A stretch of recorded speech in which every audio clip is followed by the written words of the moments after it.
दोस्तों नमस्कार। ये है मार्गदर्शन फॉर सिविल सर्विसेज। मैं अनुराग चौधरी। दोस्तों ये एनसीईआरटी श्रृंखला के अंतर्गत आज की वीडियो में आप पढ़ेंगे 8वीं कक्षा के इतिहास हमारे अतीत भाग 3 का अध्याय 9 महिलाएं जाति एवं सुधार। इस अध्याय में आप महिलाओं की स्थिति, उनकी शिक्षा, जाति और जाति व्यवस्था में हमारी क्या कमियां थीं, उनके उद्धार के लिए क्या प्रयास किए गए, इन सब के संदर्भ में पढ़ेंगे। तो आइए शुरू करते हैं आज का अध्याय। दोस्तों क्या आपने कभी सोचा है कि 200 साल पहले बच्चों की ज़िंदगी कैसी रही होगी? आजकल मध्यम वर्गीय परिवारों की ज़्यादातर लड़कियां स्कूल जाती हैं और उनमें बहुत सारे लड़कों के साथ पढ़ती हैं। बड़ी होने पर उनमें बहुत सारी लड़कियां कॉलेजों और विश्वविद्यालयों में जाती हैं और विभिन्न प्रकार की नौकरियां करती हैं। कानूनन शादी के लिए उनका बालिग होना ज़रूरी है और कानून के अनुसार वे किसी भी जाति या समुदाय के व्यक्ति से शादी कर सकती हैं और यहाँ तक कि विधवाएं भी दोबारा शादी कर सकती हैं। पुरुषों की तरह सभी महिलाएं वोट डाल सकती हैं और चुनाव लड़ सकती हैं। बेशक सभी महिलाएं इन अधिकारों का उपभोग नहीं कर पाती हैं। गरीबों को शिक्षा के मौके मुश्किल से मिलते हैं, कम मिलते हैं या फिर मिल ही नहीं पाते हैं।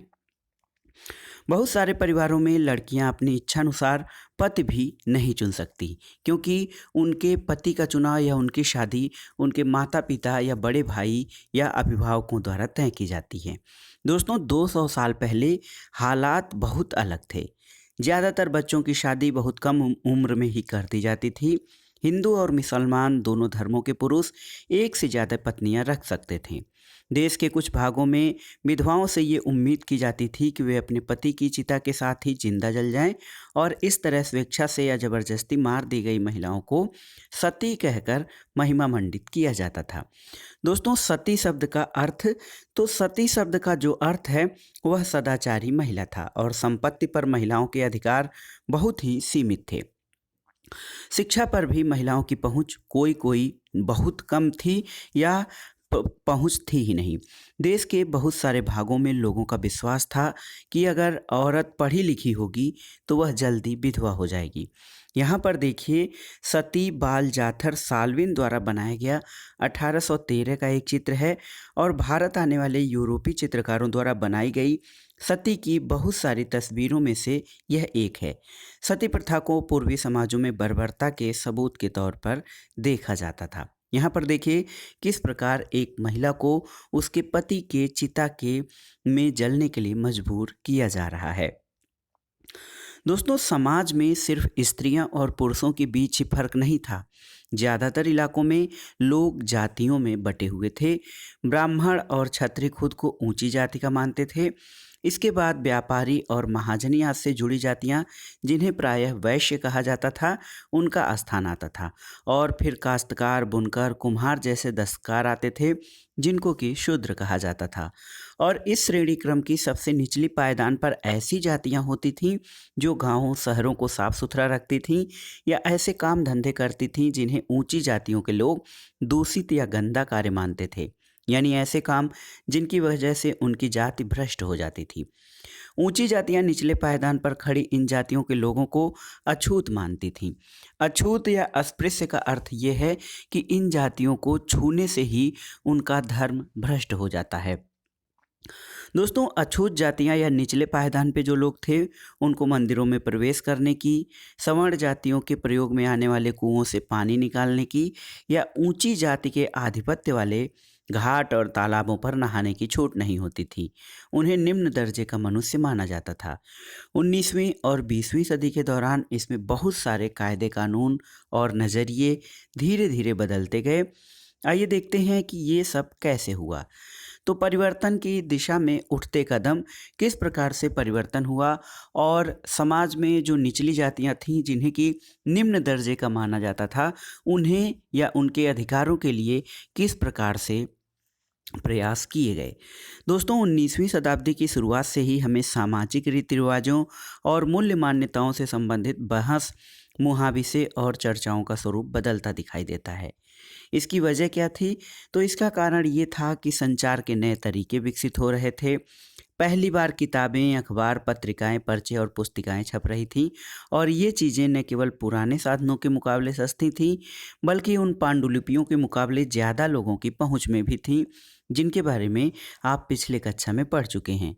इससे क्या हुआ? तो दोस्तों, इससे आम लोग भी उन चीज़ों को पढ़ सकते थे, उनमें से बहुत सारे अपनी भाषाओं में लिख सकते थे, अपने विचार व्यक्त कर सकते थे और नए शहरों में तमाम तरह के सामाजिक, राजनैतिक, आर्थिक और धार्मिक मुद्दों पर पुरुषों और कभी-कभी महिलाओं के बीच चर्चा होती रहती थी। और ये जो चर्चाएँ होती थीं, ये आम जनता तक पहुँच सकती थीं और सामाजिक परिवर्तन के आंदोलनों से ये चर्चाएँ जुड़ी होती थीं। दोस्तों, इस तरह की बहस जो होती थी, वो अक्सर भारतीय समाज सुधारकों और सुधार संगठनों की तरफ से शुरू होती थी। समाज में जो कुरीतियाँ, असमानता, जाति प्रथा और तरह-तरह के वर्णभेद आदि विद्यमान थे, उसमें भारतीय सुधारक और सुधार संगठनों की बहुत महत्वपूर्ण भूमिका होती थी। दोस्तों, आपने राजा राममोहन राय का नाम सुना होगा। राजा राममोहन राय 1772 से 1833 इसी तरह के एक सुधारक थे। उन्होंने कलकत्ता में ब्रह्म सभा नाम से एक सुधारवादी संगठन बनाया, जिसको कि बाद में ब्रह्म समाज के नाम से जाना गया। राममोहन राय जैसे लोगों को सुधारक क्यों कहा जाता है?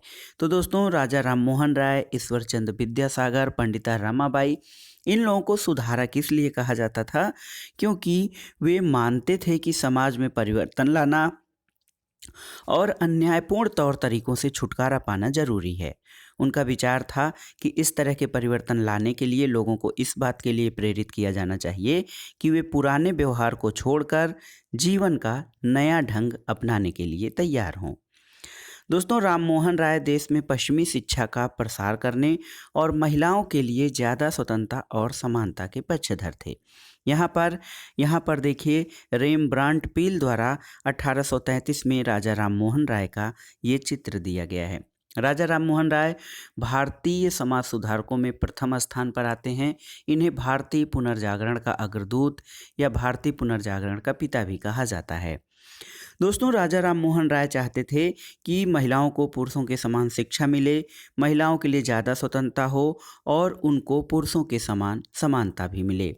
उन्होंने इस बारे में लिखा है कि किस तरह महिलाओं को जबरन घरेलू कामों से बांधकर रखा जाता था और उनकी दुनिया घर, चौके और रसोई तक ही सीमित कर दी जाती थी और उन्हें बाहर जाकर पढ़ने लिखने की इजाज़त भी नहीं दी जाती थी। विधवाओं की जिंदगी में बदलाव लाने की कोशिश किस प्रकार से की गई? दोस्तों, राजा राममोहन राय इस बात से काफ़ी दुखी थे कि विधवा औरतों को अपनी ज़िंदगी में भारी कष्टों का सामना करना पड़ता है और इसी बात को ध्यान में रखते उन्होंने सती प्रथा के खिलाफ मुहिम छेड़ी थी। राजा राममोहन राय बहुभाषा भाषी और बहुभाषाविद थे। वे संस्कृत, फारसी और अन्य भारतीय और यूरोपीय भाषाओं के अच्छे ज्ञाता थे। उन्होंने अपने लेखन के जरिए ये सिद्ध करने का प्रयास किया कि प्राचीन ग्रंथों में विधवाओं को जलाने की अनुमति कहीं नहीं दी गई है और 19वीं सदी के प्रारंभ तक बहुत सारे अंग्रेज अफसर भी भारतीय परंपराओं और रीति रिवाजों की आलोचना करने लगे थे। वे राममोहन राय के विचारों को सही मानते क्योंकि उनकी एक विद्वान व्यक्ति के रूप में प्रतिष्ठा थी। फलस्वरूप 1829 में सती प्रथा पर रोक लगा दी गई। दोस्तों, सती प्रथा पर रोक governor general Lord William Bentinck के समय में लगाई गई थी। ये वर्ष था 1829। राममोहन राय ने इस अभियान के लिए जो रणनीति अपनाई, उसे बाद के सुधारकों ने भी अपनाया था। जब वे किसी भी हानिकारक प्रथा को चुनौती देना चाहते थे तो अक्सर प्राचीन धार्मिक ग्रंथों से ऐसे श्लोक या वाक्य ढूंढने का प्रयास करते थे जो उनकी सोच का समर्थन करते हों। इसके बाद वे दलील या तर्क देते थे कि संबंधित वर्तमान रीति रिवाज प्रारंभिक परंपरा के खिलाफ है। यहाँ पर देखिए, कुंडों पर झूलने का त्यौहार। इस लोकप्रिय त्यौहार में भक्त पारंपरिक अनुष्ठानों के तहत अजीब तरह से कष्ट उठाने का अभ्यास करते थे। वे अपनी खाल में कुंडा भेदकर एक झूले पर लटक जाते थे और 19वीं शताब्दी के पूर्वार्ध में जब यूरोपीय अफसरों ने भारतीय रीति रिवाजों और अनुष्ठानों को बर्बर कहकर उनकी आलोचना शुरू की, तो इस त्यौहार को खास तौर से आलोचना की गई थी। दोस्तों यहाँ पर देखिए एक स्रोत यानी प्राचीन किसी पुस्तक से या तत्कालीन समय से कुछ उद्धरण दिया गया है। पहले हम उन्हें लकड़ियों में बांध देते हैं। राम मोहन राय ने अपने विचारों का प्रसार करने के लिए बहुत सारे पर्चे यानी पैम्फलेट लिखे थे और इनमें से कुछ पर्चे किसी खास रिवाज के समर्थक और आलोचकों के बीच बहस के रूप में लिखे गए थे। सती प्रथा में इसी तरह का उदाहरण देखिए। सती समर्थक औरतें कुदरती तौर पर कम समझदार, बिना दृढ़ संकल्प वाली, भरोसे के योग्य नहीं होती हैं। जो सती प्रथा के समर्थक लोग थे उनका विचार था। इसके अलावा उनमें बहुत सारी खुद ही अपने पति की मृत्यु के बाद उसके साथ मरने की कामना करने लगती हैं, किंतु वे कहीं धधकती आग से भाग न निकलें, इसलिए पहले हम उन्हें चिता की लकड़ियों में कसकर बांध देते हैं। और सती विरोधी क्या कहते हैं कि आप लोगों ने महिलाओं को अपनी स्वाभाविक क्षमता का प्रदर्शन करने का सही मौका ही कब दिया? फिर भला तुम ये कैसे कह सकते हो कि उनमें समझ नहीं होती? अगर ज्ञान और शिक्षा के बाद भी कोई व्यक्ति न समझ सकता हो या पढ़ाई गई चीज़ों को ग्रहण न कर पाए तो हम उसे अक्षम मान सकते हैं, परंतु अगर तुम औरतों को पढ़ने का मौका ही नहीं दोगे तो तुम उन्हें कमतर कैसे कह सकते हो? दोस्तों, ये संवाद जो हैं 175 साल से भी ज़्यादा पहले के हैं। तो उस समय महिलाओं की स्थिति क्या रही होगी, आप इस संवाद से समझ सकते हैं। दोस्तों, प्रसिद्ध समाज सुधारक ईश्वरचंद विद्यासागर ने भी विधवा विवाह के पक्ष में प्राचीन ग्रंथों का हवाला दिया। अंग्रेज सरकार ने उनका यह सुझाव मान लिया और 1856 में विधवा विवाह के पक्ष में एक कानून पारित किया। जो विधवाओं के विवाह का विरोध करते थे उन्होंने विद्यासागर का भी विरोध किया और यहाँ तक कि उनका बहिष्कार भी किया। दोस्तों, 19वीं सदी में अनेक समाज सुधारक आ गए थे जिन्होंने समाज की भिन्न भिन्न कुरीतियों पर प्रहार करने का प्रयास किया। 19वीं सदी के उत्तरार्ध में एक विधवा विवाह के पक्ष में चलाया जा रहा आंदोलन देश के अन्य भागों में फैल गया था। मद्रास प्रेसिडेंसी के तेलुगु भाषी इलाकों में वीरेश लिंगम पुंतलु ने विधवा विवाह के समर्थन में एक संगठन बनाया था और उसी समय बम्बई में युवा बुद्धिजीवियों और सुधारकों ने भी विधवा विवाह के प्रचार प्रसार का संकल्प किया। उत्तर में आर्य समाज की स्थापना करने वाले स्वामी दयानंद सरस्वती ने भी विधवा विवाह का समर्थन किया। यहाँ पर देखिए स्वामी दयानंद सरस्वती का एक चित्र दिया गया है और 1875 में स्वामी दयानंद सरस्वती ने आर्य समाज की स्थापना की थी। आर्य समाज ने हिंदू धर्म को सुधारने का प्रयास किया था। इसके बावजूद दोस्तों, विवाह करने वाली विधवा महिलाओं की संख्या बहुत कम थी। विवाह करने वाली विधवाओं को समाज में आसानी से स्वीकार नहीं किया जाता था और इस तरह रूढ़िवादी तबके या रूढ़िवादी वर्ग जो थे इस तरह के कानून का विरोध करते थे। यहाँ पर चित्र में देखिए दोस्तों, ईश्वरचंद विद्यासागर को दिखाया गया है और ईश्वरचंद विद्यासागर लड़कियों की शिक्षा, विधवा पुनर्विवाह आदि के कट्टर समर्थक थे। बहुत सारे समाज सुधारकों को लगता था कि महिलाओं की दशा सुधारने के लिए लड़कियों को शिक्षित करना जरूरी है। कलकत्ता में विद्यासागर और बम्बई में बहुत सारे अन्य सुधारकों ने लड़कियों के लिए स्कूल खोले। 19वीं सदी के मध्य में जब इस तरह के प्रारंभिक स्कूल खुले तो बहुत सारे लोग उनसे डरते थे। लोगों को अब भय था कि स्कूल जाने वाली लड़कियों को घर से निकाल ले जाएंगे और उन्हें घरेलू कामकाज नहीं करने देंगे। स्कूल जाने के लिए लड़कियों को सार्वजनिक स्थानों से गुजरकर जाना पड़ता था और बहुत सारे लोगों को लगता था कि इससे लड़कियां बिगड़ जाएंगी। उनकी मान्यता ये थी कि लड़कियों को सार्वजनिक स्थानों से दूर रहना चाहिए और फलस्वरूप 19वीं सदी में पढ़ने लिखने वाली ज़्यादातर महिलाओं को उनके उदार विचारों वाले पिता या पति की देखरेख में ही घर पर पढ़ाया जाता रहा। कई महिलाएं ऐसी थीं जो बिना किसी की मदद के लिए खुद पढ़ना लिखना सीख गई थीं, लेकिन दोस्तों अनेक महिलाएं ऐसी थीं जो कि पढ़ाई लिखाई नहीं सीख पाईं। 19वीं सदी के आखिरी हिस्से में आर्य समाज द्वारा दोस्तों पंजाब में और ज्योतिबा फूले द्वारा महाराष्ट्र में लड़कियों के लिए स्कूल खोले गए। तो लड़कियों की शिक्षा के लिए आर्य समाज ने पंजाब में प्रयास किया। महाराष्ट्र में बालिका शिक्षा के लिए ज्योतिबा फूले का नाम महत्वपूर्ण है। यहाँ पर देखिए दोस्तों, हिंदू विद्यालय की छात्राएं 1875 में 19वीं शताब्दी में जब लड़कियों के लिए स्कूल खोले गए तो आमतौर पर माना जाता था कि लड़कियों को पढ़ाई लिखाई लड़कों की पढ़ाई लिखाई से कम सख्त होनी चाहिए। हिंदू महिला विद्यालय में ऐसे शुरुआती संस्थानों में से था जहां वही शिक्षा दी जाती थी जो उस समय लड़कों को दी जाती थी। दोस्तों, उत्तर भारत के जो कुलीन मुस्लिम परिवार थे उनकी महिलाएं अरबी में कुरान शरीफ पढ़ना सीखने लगीं और उन्हें घर पर ही पढ़ने के लिए शिक्षिकाएं रखी जाती थीं। इस स्थिति को देखते हुए मुमताज़ अली जैसे कुछ सुधारकों ने कुरान शरीफ की आयतों का हवाला देकर कहा कि महिलाओं को भी शिक्षा का अधिकार मिलना चाहिए और 19वीं सदी के आखिर में ही उर्दू में उपन्यासों का सिलसिला शुरू हुआ और इन उपन्यासों में महिलाओं को इस बात के लिए प्रोत्साहित किया जाता था वे धर्म और घरेलू साज संभाल के बारे में पढ़ें। महिलाओं के बारे में महिलाएं लिखने लगीं। दोस्तों, महिलाएं जब पढ़ना लिखना सीख गईं तो उन्होंने महिलाओं की समस्याओं को मुखरित रूप में लिखना शुरू किया। बहुत सारी मुस्लिम महिलाओं ने महिला शिक्षा को बढ़ावा देने के लिए अहम भूमिका निभाई। जैसे भोपाल की बेगमों ने अलीगढ़ में लड़कियों के लिए प्राथमिक स्कूल खोला। एक नाम बहुत महत्वपूर्ण है, बेगम रुकैया सखावत। बेगम रुकैया सखावत हुसैन इस दौर की एक प्रभावशाली महिला थी। उन्होंने कलकत्ता और पटना में मुस्लिम लड़कियों के लिए स्कूल खोले। वह रूढ़िवादी विचारों की कटु आलोचक थीं और उनका मानना था कि प्रत्येक धर्म के धार्मिक नेताओं को औरतों को निचले दर्जे में रखा है। 1880 के दशक तक आते आते भारतीय महिलाएं विश्वविद्यालयों में प्रवेश लेने लगीं। उनमें से कुछ चिकित्सक और कुछ शिक्षिकाएं बन गईं और बहुत सारी महिलाएं लिखने लगीं। उन्होंने समाज में महिलाओं की स्थिति पर अपने आलोचनात्मक विचार प्रकट किए।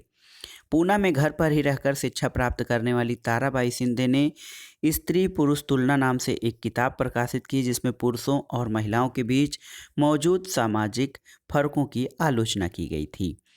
दोस्तों, संस्कृत की महान विद्वान पंडिता रमाबाई का मानना था कि हिंदू धर्म महिलाओं का दमन करता है। उन्होंने ऊंची जाति की हिंदू महिलाओं की दुर्दशा पर एक किताब भी लिखी थी और उन्होंने पूना में एक विधवा गृह की स्थापना की जहां ससुराल वालों के हाथों अत्याचार झेल रही महिलाओं को पनाह दी जाती थी।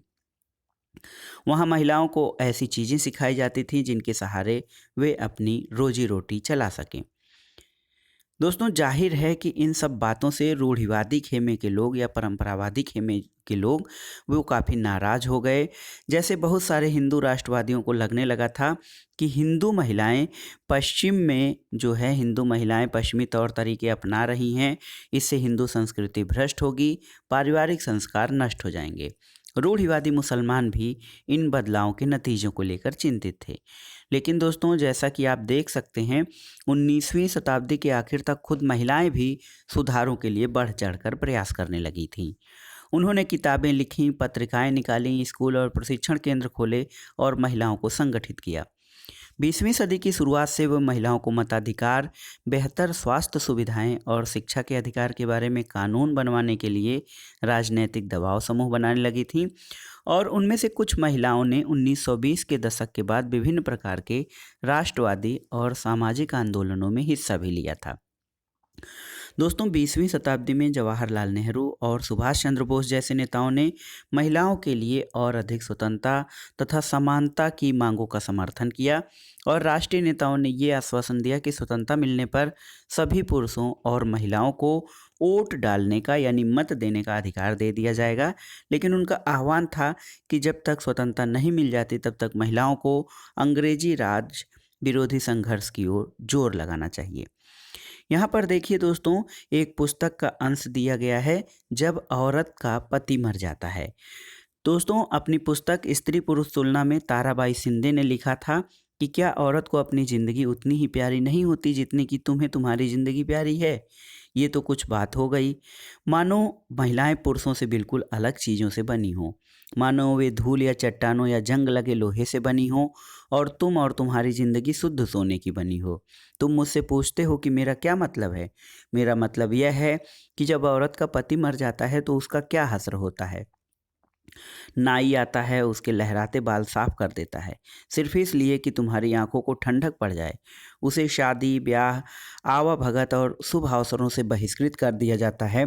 और जहां विवाहित महिलाएं जाती हैं, और भला इन पाबंदियों की वजह क्या है? क्योंकि उसका पति मर चुका है, वह अभागी है, दुर्भाग्य उसके माथे पर खुदा हुआ है, उसका चेहरा नहीं देखा जाता, यह अशुभ है। तो ये ताराबाई शिंदे की पुस्तक स्त्री पुरुष तुलना से ये पुस्तक जो ये अंश जो है उद्धृत किया गया है। यहाँ पर देखिए दोस्तों, बाल विवाह के विरुद्ध कानून। बाल विवाह ऐसे कानून से मतलब होता है, बाल विवाह का तात्पर्य ये है कि छोटे बच्चों में, अत्यंत कम उम्र में बच्चों की शादी कर दी जाए। दोस्तों, महिला संगठनों के विकास और इन मुद्दों पर हो रहे लेखन की वजह से सुधारों के पक्ष में आवाज़ मजबूत हुई। लोग बाल विवाह जैसी स्थापित संस्थाओं और परंपराओं को चुनौती देने लगी, और 1929 में बाल विवाह निषेध अधिनियम पारित किया गया। और इस कानून के बारे में वैसी कड़वे बहसें और संघर्ष नहीं हुए जैसे पुराने सुधारवादी कानूनों के बारे में हुए थे।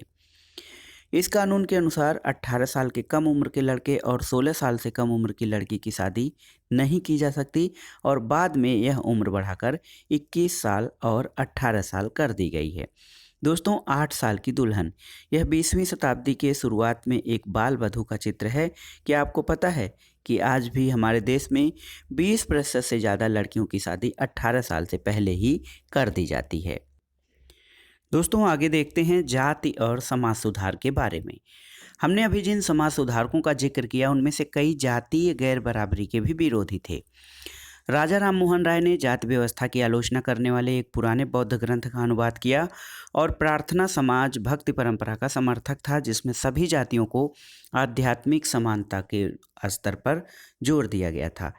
जाति उन्मूलन के लिए काम करने के लिए बम्बई में 1840 में परमहंस मंडली का गठन किया गया, और इन सुधारकों और सुधार संगठनों में बहुत सारी ऊंची जातियों के लोग भी थे। गुप्त बैठकों में ये सुधारक भोजन और स्पर्श जैसे मामलों में जातीय कायदे कानूनों का उल्लंघन करते थे, जिससे अपने जीवन में भी जाति पूर्वाग्रहों और बंधनों से निजात पा सकें। दोस्तों, इन लोगों में कई लोग ऐसे थे जो जाति आधारित समाज व्यवस्था में होने वाले अन्याय के विरुद्ध थे। 19वीं सदी में ईसाई प्रचारक आदिवासी समुदायों और निचली जातियों के बच्चों के लिए स्कूल खोलने लगे थे, और इस प्रकार इन बच्चों को बदलती दुनिया में अपना रास्ता ढूंढने के नए साधन मिलने लगे थे। उस समय बहुत सारे गरीब लोग शहरों से निकल रही नौकरियों की तलाश में गांव छोड़कर जा रहे थे। नए कारखानों और नगर पालिकाओं में नई नौकरियां निकल रही थी, और शहरों का विस्तार किस प्रकार से हुआ है, आप इसके बारे में पढ़ चुके हैं। दोस्तों, जब शहरों का विस्तार हुआ, लोगों को काम मिला, उनकी आवश्यकताएं बढ़ी, तो ऐसे लगा कि जैसे शहरों में नई इमारतों का निर्माण, शहरों को साफ किया जाना, इसके लिए कुली, खुदाई करने वाले, बोझा ढोने वाले, ईंट बनाने वाले तथा नालियां साफ करने वाले सफाई कर्मी, रिक्शा खींचने वालों की ज़रूरत थी। और इन सब कामों को संभालने के लिए गांव और छोटे कस्बों के जो गरीब लोग थे, वो शहर की ओर आए। शहर जाने वालों में बहुत सारे निम्न और निचली जातियों के लोग थे। बहुत सारे लोग असम, मॉरिशस, त्रिनिडाद और इंडोनेशिया आदि स्थानों पर बागानों में काम करने भी चले गए। नए स्थानों पर काम बहुत कठोर था, लेकिन गरीब निचली जातियों के लोगों को यह गांव में सवर्ण जमींदारों द्वारा उनके जीवन पर दमनकारी कब्जे और दैनिक अपमान से छूट निकलने का एक मौका था। यहाँ पर देखिए, एक कुली जहाज है 19वीं शताब्दी में जॉन एलन नामक इस कुली जहाज के द्वारा भारतीय मजदूरों को मॉरिशस ले जाया जाता था, जहाँ पर इनसे तरह तरह के कठोर काम करवाए जाते थे। जूते कौन बना सकता है, एक एक केस स्टडी है दोस्तों। तो चमड़े का काम करने वाले को परंपरागत रूप से नीची नज़र से देखा जाता था, क्योंकि वे मृत पशुओं का चमड़ा निकालते हैं, जिन्हें गंदा और दूषित माना जाता था। पहले विश्व युद्ध के दौरान सेना के लिए जूतों की ज़बरदस्त मांग पैदा हो गई थी, लेकिन चमड़े के कामों के प्रति जाति पूर्वाग्रहों की वजह से केवल परंपरागत चमड़ा कामगार और मोची ही जूते तैयार कर सकते थे, और उन्हें काफ़ी लाभ हुआ। यहाँ पर देखिए, जूते बनाते हुए मदिगा समुदाय के लोग जो 19वीं शताब्दी में आंध्र प्रदेश में हैं, ये दर्शाए गए हैं। मौजूदा आंध्र प्रदेश में मदिगा एक महत्वपूर्ण अछूत जाति रही है। वे पशुओं के शवों को साफ करने, चमड़ा तैयार करने और चप्पल जूते सीने में माहिर होते थे। दोस्तों, शहरों में जो काम बढ़ रहा था उससे अनेक दूसरी तरह की नौकरियां भी सामने आ रही थी। सेना में लोगों की ज़रूरतें बढ़ गई। अछूत जानने वाले लोग, महार समुदाय के बहुत सारे लोगों को महार रेजिमेंट में नौकरी मिल गई। दलित आंदोलन के नेता B.R. अम्बेडकर के पिता एक सैनिक स्कूल में भी पढ़ाते थे। दोस्तों, गुजरात के दुबला समुदाय के लोग यहाँ पर बाजार के लिए आम ढोकर ले जा रहे हैं। दुबला मजदूर संवर्ण जमींदारों के पास मजदूरी करते थे। वे उनके खेत संभालते थे और जमींदार के घर आंगन में तमाम छोटे बड़े काम करते थे। दोस्तों, बम्बई प्रेसिडेंसी में 1829 में अछूतों को सरकारी स्कूलों में घुसने नहीं दिया जाता था। जब उन्होंने इस अधिकार के लिए सख्ती से आवाज़ उठाई तो उन्हें कक्षा से बाहर कर दिया गया और कक्षा के बाहर बैठकर, बरामदे में बैठकर सबक सुनने की इजाज़त दी गई ताकि वे कमरे को दूषित या गंदा न कर पाएं जहां ऊंची जाति के लड़कों को पढ़ाया जाता था। दोस्तों, ये असमानता और गैर बराबरी से समानता और न्याय की मांग बढ़ी। 19वीं सदी के दूसरे हिस्से तक गैर ब्राह्मण जातियों के भीतर से भी लोग जाति भेदभाव के खिलाफ आवाज़ उठाने लगे थे। उन्होंने सामाजिक समानता और न्याय की मांग करते हुए आंदोलन शुरू किए थे और मध्य भारत में सतनामी आंदोलन की शुरुआत घासीदास ने की थी, जिन्होंने चमड़े का काम करने वालों को संगठित किया, उनकी सामाजिक स्थिति में सुधार के लिए आंदोलन छोड़ा था। पूर्वी बंगाल में हरिदास ठाकुर के मतुआ पंथ ने चांडाल काश्तकारों के लिए काम किया। हरिदास ने जाति व्यवस्था को सही ठहराने वाले ब्राह्मणवादी ग्रंथों पर भी सवाल उठाया। जिसे आज केरल कहा जाता है, वहाँ ऐझावा जाति के श्री नारायण गुरु ने अपने लोगों के बीच एकता का आदर्श रखा था। उन्होंने जातिगत भिन्नता के आधार पर लोगों को बीच भेदभाव का विरोध किया। और यहाँ पर देखिए, नारायण गुरु का एक कथन था, ओरु जात ओरु मतम ओरु दैवम मनुष्यानु, यानी मानवता की एक जात, एक धर्म और एक ईश्वर होता है। और नारायण गुरु ने ही कहा था कि कोई किसी का जाति और धर्म न पूछे। तो दोस्तों, गुलामगिरी एक देखिए महत्वपूर्ण ज्योतिराव फूले की एक पुस्तक है। निम्न जाति नेताओं में ज्योतिराव फूले सबसे मुखर नेताओं में से थे और 1827 में इनका जन्म हुआ था। ईसाई प्रचारकों द्वारा खोले गए स्कूल में इन्होंने शिक्षा पाई थी और बड़े होने पर जाति आधारित समाज में फैले अन्याय के बारे में अपने विचार व्यक्त किए थे।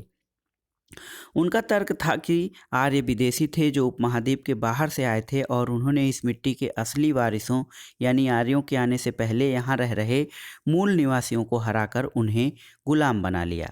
जब आर्यों ने अपना प्रभुत्व स्थापित कर लिया तो वे पराजित जनता को निम्न जाति वाला मानने लगे और फूले के अनुसार ऊंची जातियों का उनकी जमीन और सत्ता पर कोई अधिकार नहीं है। यह धरती यहाँ के देसी यानी मूल लोगों की है, कथित तौर पर निम्न जाति के लोगों की है। फूले ने यह दावा किया कि आर्यों के शासन के पहले यहाँ स्वर्ण युग था। आर्य जब नहीं आए थे तो यहाँ स्थिति अच्छी थी। तब योद्धा किसान जमीन जोतते थे और मराठा देहात पर न्यायसंगत और निष्पक्ष तरीके से शासन करते थे। उन्होंने सुझाव दिया कि शूद्रों यानी श्रमिक जातियों और अतिशूद्रों, जिनको कि अछूत माना जाता है, उनको जाति भेदभाव खत्म करने के लिए संगठित होना चाहिए। और फूले द्वारा स्थापित किए गए सत्य शोधक समाज नामक संगठन ने जातीय समानता के समर्थन में मुहिम चलाई। तो दोस्तों, यहाँ से दो प्रश्न देखिए महत्वपूर्ण। ज्योतिराव फूले ये महाराष्ट्र के समाज सुधारक थे। जाति प्रथा पर इनकी पुस्तक गुलामगिरी थी और देखिए इन्होंने सत्य शोधक समाज नामक संगठन का स्थापना किया था। एक देखिए जो है ये ज्योतिराव फूले के काश्तकार की चाबुक, उस पुस्तक से ये अंश लिया गया है, मैं यहाँ और तुम वहाँ। फूले उच्च जाति के नेताओं के उपनिवेशवाद विरोधी राष्ट्रवाद के भी आलोचक थे। उन्होंने लिखा था कि ब्राह्मण ने अपने धर्म की वह तलवार छिपा ली है जिसने लोगों की संपन्नता का गला काट दिया है और वह अब देश के बाहर महान देशभक्त बने घूम रहे हैं। वे हमारे शूद्र, मुस्लिम और पारसी नौजवानों को ये सलाह देते हैं कि अगर हम ऊंच नीच के बारे में अपना सारा लड़ाई झगड़ा बंद करके एकजुट नहीं होंगे तो हमारा देश कभी उन्नति नहीं कर सकता है। दोस्तों 1873 में ज्योतिबा फुले ने गुलामगिरी नामक एक किताब लिखी और इससे लगभग 10 साल पहले अमेरिकी गृह युद्ध हो चुका था, जिसके फलस्वरूप अमेरिका में दास प्रथा खत्म कर दी गई थी। फुले ने अपनी पुस्तक में उन सभी अमेरिकियों को समर्पित किया जिन्होंने गुलामों को मुक्ति दिलाने के लिए संघर्ष किया था, और इस तरह उन्होंने भारत की निम्न जातियों और अमेरिका के काले गुलामों की दुर्दशा को एक दूसरे से जोड़ दिया। दोस्तों फूले ने जाति व्यवस्था की अपनी आलोचना की सभी प्रकार से गैर बराबरी से जोड़ दिया।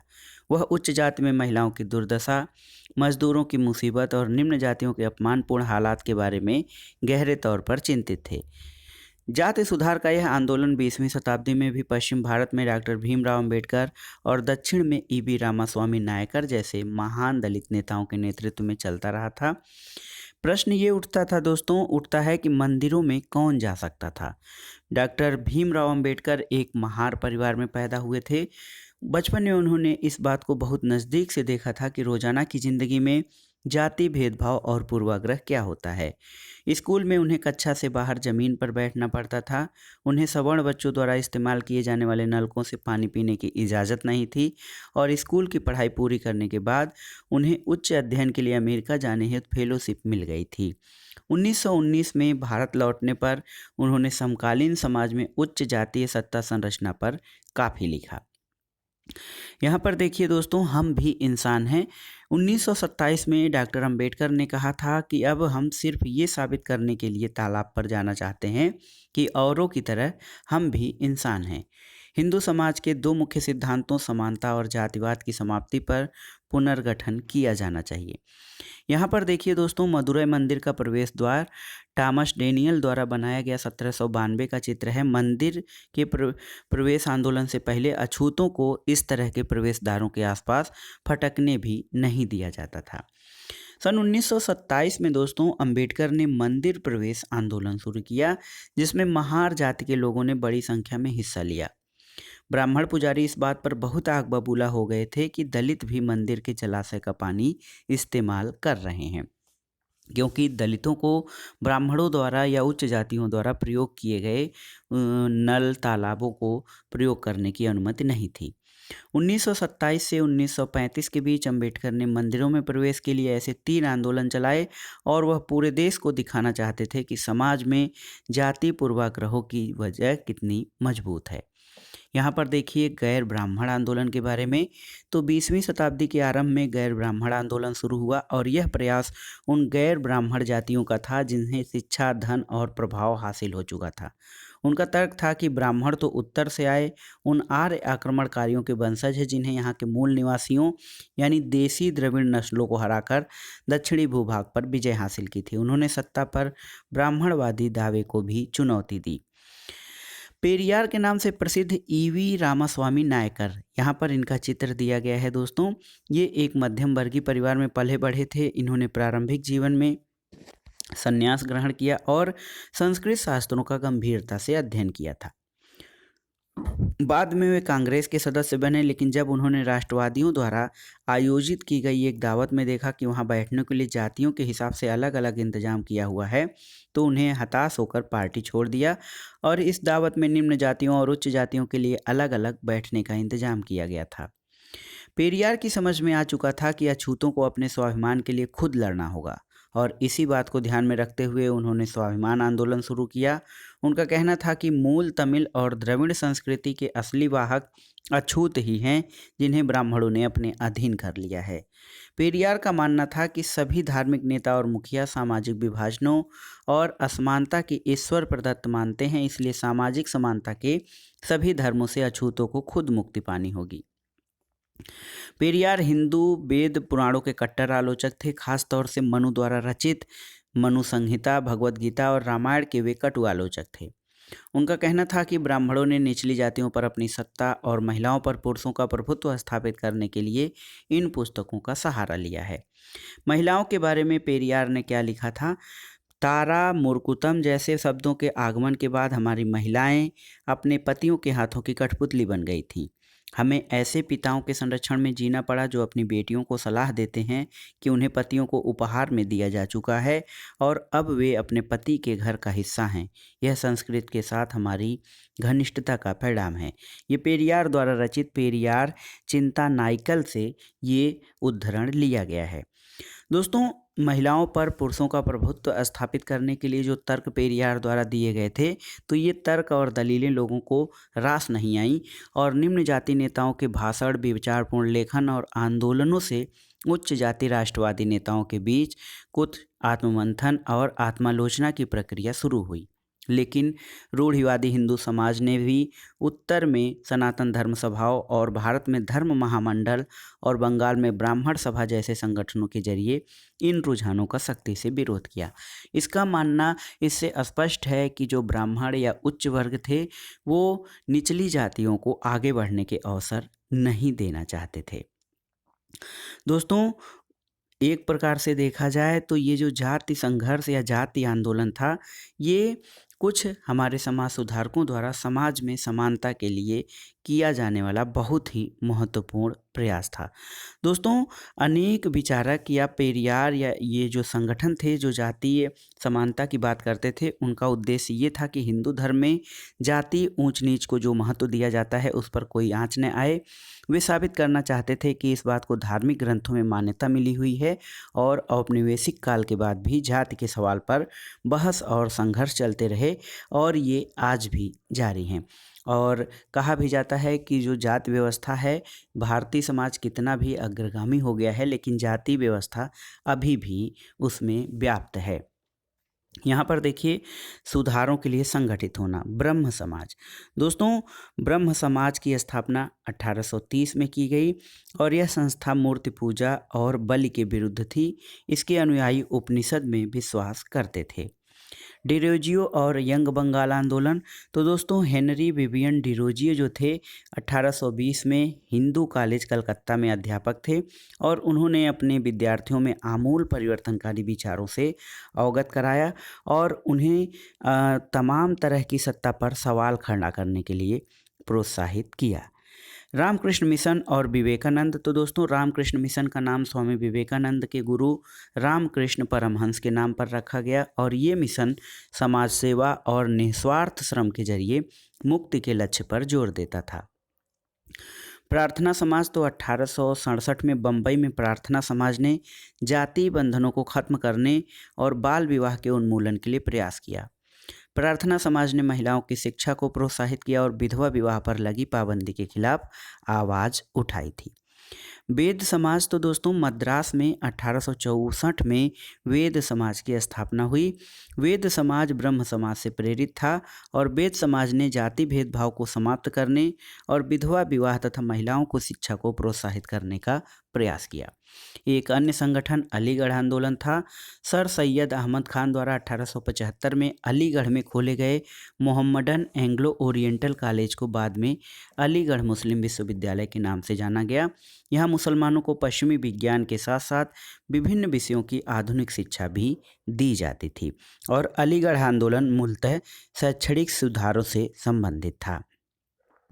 अगला संगठन सिंह सभा आंदोलन था। सिखों के सुधारवादी संगठन के रूप में सिंह सभाओं की स्थापना 1873 में अमृतसर में शुरू हुई थी और बाद में 1879 में लाहौर में भी सिंह सभा का गठन किया गया था। इन सभाओं में खास बात ये थी कि ये सिख धर्म के अंधविश्वास, जाति भेदभाव और ऐसे आचरण जिन्हें गैर सिख समझते थे मुक्त कराने का प्रयास किया गया। उन्होंने सिखों को शिक्षा के लिए प्रोत्साहित किया और जिनमें अक्सर आधुनिक ज्ञान के साथ साथ सिख धर्म के सिद्धांतों को भी पढ़ाया जाता था। दोस्तों, अब ये जो महिला और जाति सुधार आंदोलन थे उनके बाद अन्यत्र देखते हैं काले गुलाम और गोरे बागान मालिकों के संबंध में। दोस्तों, ज्योतिबा फूले ने अपनी पुस्तक गुलामगिरी में जाति उत्पीड़न और अमेरिका में प्रचलित दास प्रथा के बीच किस तरह से संबंध स्थापित किया था उसके बारे में आपने पढ़ा है। 17वीं शताब्दी में जब यूरोपीय खोजी यात्री और व्यापारी पहली बार अफ्रीका पहुँचे तो उन्होंने गुलामों का व्यापार शुरू कर दिया। वे अफ्रीका के काले लोगों को पकड़कर अमेरिका ले आते थे और वहाँ के गोरे बागान मालिकों को बेच देते। उन्हें कपास और अन्य बागानों में काम करना पड़ता था, जो ज़्यादातर दक्षिणी संयुक्त राज्य अमेरिका में स्थित थे। बागानों में ये गुलाम पाँव फटने से लेकर देर रात तक काम करते थे और सही ढंग से काम न करने के नाम पर मालिक उन्हें सजा देते थे, कोड़ों से पीटते थे और तरह तरह की यातनाएं देते थे। श्वेत और अश्वेत सभी तरह के बहुत सारे लोगों ने संगठित रूप से इस दास प्रथा का विरोध किया और इसी क्रम में 1776 की अमेरिकी क्रांति की भावनाओं का हवाला देते हुए आह्वान किया गया था कि अमेरिका वासियों, अपने घोषणा पत्र को देखो, क्या तुम्हें अपनी भाषा भी समझ में नहीं आती? गेटिसबर्ग में दिए गए अत्यंत भावप्रवण भाषण में अब्राहम लिंकन ने कहा था कि जिन्होंने दास प्रथा के खिलाफ संघर्ष किया है, वे लोकतंत्र के पथ प्रदर्शक हैं। उन्होंने लोगों से आह्वान किया कि वे नस्ली समानता के लिए कदम उठाएं, ताकि धरती से जनता के द्वारा जनता के लिए सरकार का नाश ना हो। देखिए यहाँ पर दोस्तों, चित्र में गुलामों की बिक्री दक्षिणी कैरोलिना अमेरिका में ये 1856 में यहाँ पर संभावित खरीदार नीलामी में अफ्रीका से लाए गए गुलामों की जांच पड़ताल कर रहे हैं। तो दोस्तों, ये था आज का अध्याय 8वीं कक्षा के इतिहास का अध्याय 9, जिसे आपने पढ़ा। ये अध्याय आपको आसानी से समझ में आ गया होगा। इसमें हमने अनेक प्रकार के समाज सुधारों, जाति व्यवस्था, स्त्री पुरुष समानता तथा समाज सुधार के लिए किए गए अनेक संगठनों के द्वारा प्रयासों, जैसे ब्रह्म समाज, आर्य समाज, वेद समाज, थियोसोफिकल सोसाइटी तथा रामकृष्ण मिशन के संबंध में पढ़ा। वीडियो आपको कैसा लगा हमें कमेंट बॉक्स में ज़रूर बताइएगा। वीडियो को लाइक करें, शेयर करें और इस चैनल मार्गदर्शन फॉर सिविल सर्विसेज को सब्सक्राइब करें। वीडियो देखने के लिए धन्यवाद। नमस्कार।